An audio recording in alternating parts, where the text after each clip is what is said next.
Hi, I am Ana Luis Vibriasin. I am 16 years old from grade 10 Prom.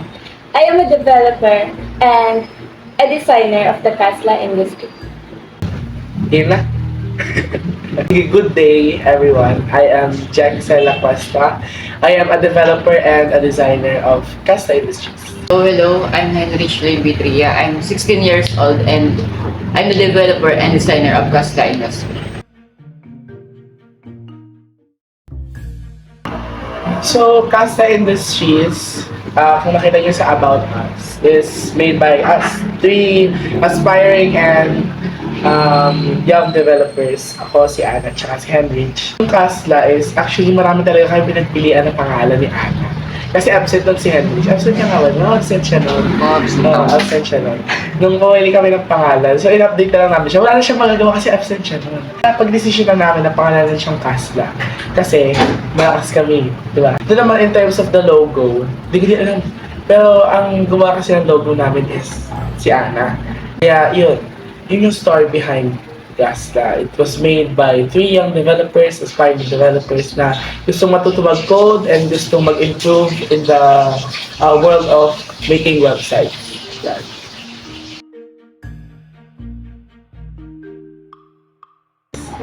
My thoughts about Kasla Industry is a company that give their best for their clients, a company that is passionate for every project.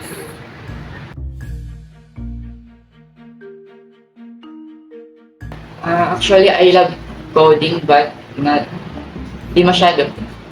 Hindi naman ako mahilig mag-coding eh. Para sa PT lang din. Pero, natry ko pa rin yung best ko para magawa yung pagko-code na dapat namin kailangan ma-achieve. At mas mahalaga kasing success namin yung pagko-code na kailangan namin magawa para na din sa grades namin, para sa pag-aaral. Also, coding, hindi kasi masyado eh. Kasi ako forte ko medyo more on speaking, literature, gano'n. Medyo naninibago ako kasi hindi ako naka-encounter ng ganitong klase ng knowledge. Masaya naman siya so far. Kahit medyo stressful, may mga iyakan, nagaganap, di ba? Kasi kala namin, matagal na kasi to. Kasi actually, it's been going on for almost a month na.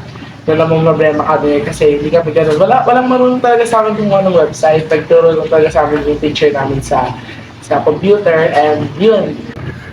Not actually, but since it is required, I would like to learn about it. So, yun. Yun na. Seryoso ako masyado. Thank you. Sige, kaya cut. Ayun na.